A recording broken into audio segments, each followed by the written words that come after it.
Esta historia fue grabada el día 29 de enero del año 2024. El Costal. No recuerdo con exactitud cómo empezó todo, pero desde muy niño hemos vivido mi mamá y yo solos. Mi papá murió antes de que yo cumpliera un año y siempre andábamos juntos para todos lados. Algo que siempre me llamó mucho la atención es que cada vez que salíamos de vacaciones o teníamos que viajar a algún lado, mi mamá nunca ha querido ir por carretera, a menos que sea en autobús. Le agrada la idea de salir en bola con mis tíos y mis primos, pero eso sí, jamás por ningún motivo ha querido viajar de noche. Para ser del todo franco, no sé cómo iniciar esta historia, debido a que hasta hace relativamente supe la verdad, y eso me permitió entender muchas cosas. La Navidad del año pasado vino a la Ciudad de México mi familia que vive en San Luis Potosí, pues allá viven todos. Y ese año decidieron pasarla con nosotros en la capital. Esa misma noche navideña, la abuela nos invitó a que fuéramos a su casa para pasar el año nuevo y el resto de las vacaciones. Claro que ellos venían en un solo auto y para caber todos con comodidad había que llevarnos el mío. A mí me encantó la idea del viaje, pero mi mamá se negó a salir y comenzamos a discutir. Recuerdo que se puso muy terca y terminamos peleándonos de una manera muy desagradable. Preocupada y mortificada por este pleito familiar, la abuela me llevó a su cuarto y trató de explicarme el por qué mi mamá actuaba de esa forma. Fue entonces cuando entendí qué era lo que pasaba, y lo que en realidad sucedió la fatídica noche cuando murió mi papá. La abuela comenzó diciendo que hace 27 años, cuando yo tenía cerca de 10 meses, le dieron un aumento salarial a mi papá en su trabajo. Él trabajaba en una exportadora de acero, y gracias a Dios le estaba yendo muy bien por esas fechas. Desde hacía ya cierto tiempo quería comprarse un coche nuevo y así fue. Un buen día llegó a la casa con una camioneta Gremlin color naranja. Mi mamá se puso muy feliz y es más, conservó unas fotografías de ese día, en las que estamos mi mamá, mi papá y yo en brazos. Según cuenta la abuela, todo esto aconteció poco antes de la Semana Santa. Justo durante esas vacaciones, mis papás organizaron un viaje a Zacatecas, con el pretexto de estrenar la camioneta. Así es que mi mamá organizó todo y arregló maletas. Dice la abuela que cada que salían a un lado conmigo, cargaban hasta con la licuadora. En fin, el caso es que salimos el jueves de Semana Santa hacia San Luis Potosí y decidieron pasar la noche en casa de mis tíos para al día siguiente continuar hasta Zacatecas, aprovechando que la carretera estaba muy poco transitada. La abuela no quería que nos fuéramos, es más, insistió demasiado para que nos quedáramos, pero mi papá ya tenía organizado su viaje y no quiso cambiarlo por ningún motivo. Ahora a la distancia estoy casi seguro que mi abuela presentía algo. Esa tarde mis tíos organizaron una comida y volvieron a insistir en que se quedara la noche de Viernes Santo, para ir a ver la procesión del silencio. Dicha procesión es un evento singular y típico de San Luis Potosí durante la Semana Santa. De hecho, acuden muchos turistas extranjeros para presenciarla. Con todo y eso, no lograron convencerlos, y ese mismo viernes, como a las 11 de la noche, salimos rumbo a Zacatecas en el flamante auto. En casa todos se quedaron muy incómodos, pues únicamente viajábamos mi mamá, mi papá y yo. Además, a esas altas horas de la noche, cualquier cosa podría ocurrir. Alrededor de las 12 de la noche, como a unos 90 kilómetros de la presa de Capulines, el carro empezó a fallar. Como era nuevo, mi papá pensó que sería muy fácil de arreglar, pues debería de ser una descompostura sencilla. Se bajó del coche y alumbró el motor con una linterna. Movió algunos cables, pero nada. Volvió a bajar el cofre y se metió de nuevo. Hacía un frío de los mil diablos.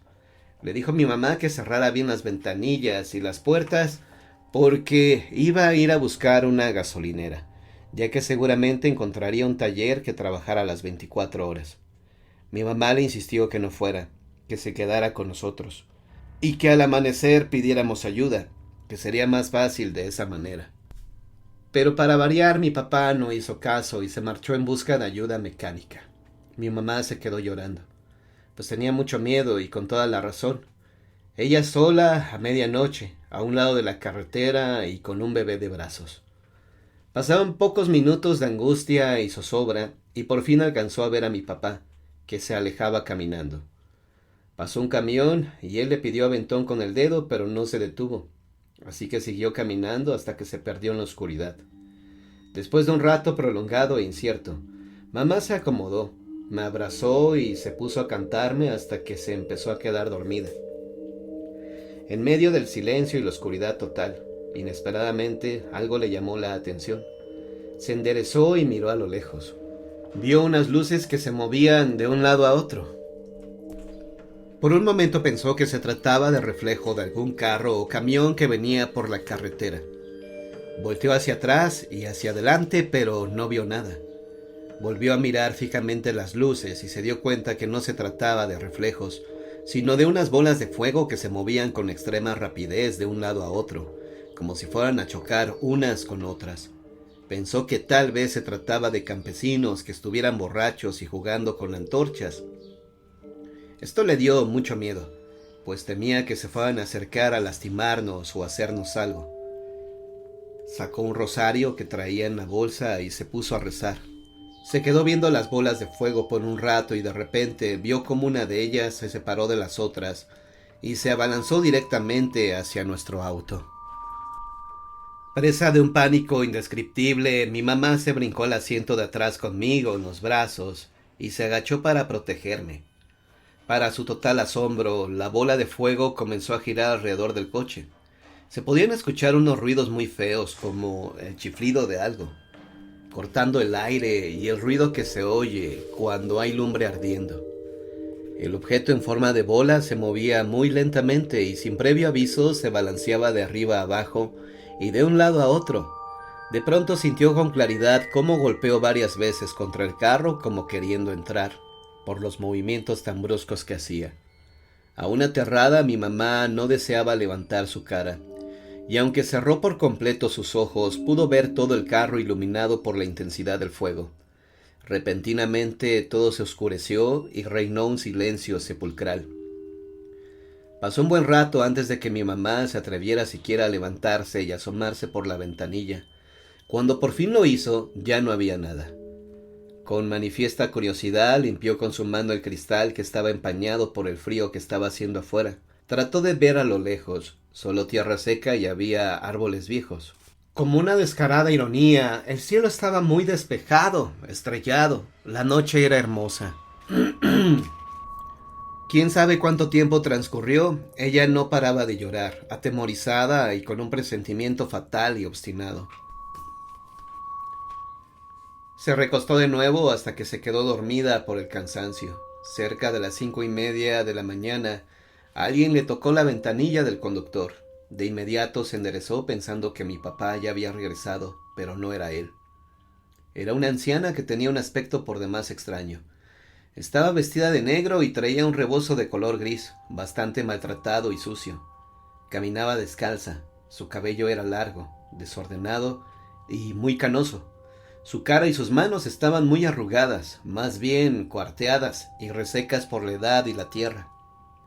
Le sonreía y le hacía señas a mi mamá, pero ella se negó a bajar el vidrio de la ventanilla. Mi mamá, desesperada y aterrada, le gritaba y le decía con las manos que no tenía nada, que se fuera de inmediato.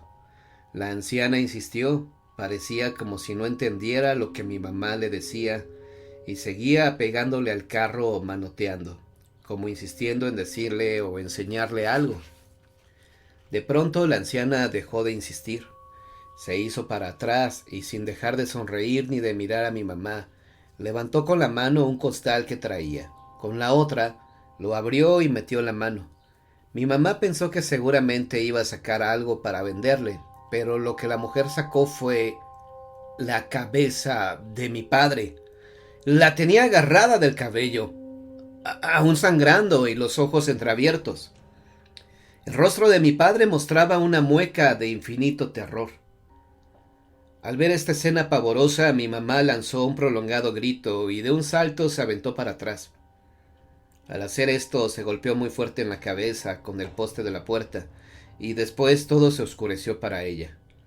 Cuando reaccionó ya había amanecido. Tal vez la despertó mi llanto. Me abrazó muy fuerte y temblando me tapó lo mejor que pudo, pues el frío seguía haciendo estragos. Se asomó por la ventanilla y vio que un oficial de la Policía Federal de Caminos se había detenido y venía caminando hacia nosotros. Casi instintivamente ella abrió la puerta y salió corriendo.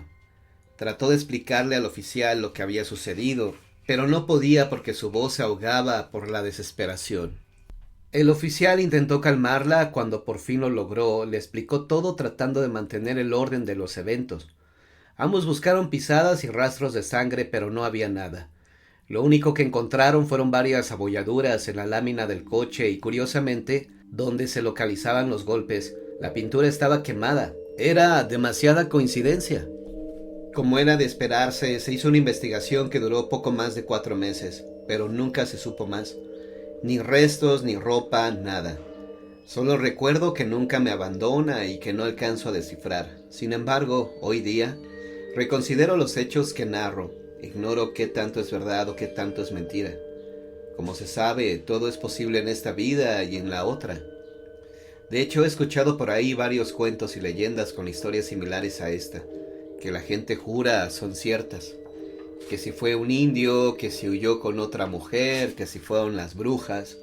Todo está inmerso en un profundo e insoslayable misterio. Lo único que sé a ciencia cierta es que por alguna u otra razón, mi mamá nunca más ha querido viajar en un auto desde esa inolvidable noche. También sé que es mucha la gente que ha visto esas bolas de fuego que bailan a lo lejos, en el horizonte, dentro del bosque, pero sobre todo sé con dolorosa certeza que mi papá ya no está con nosotros.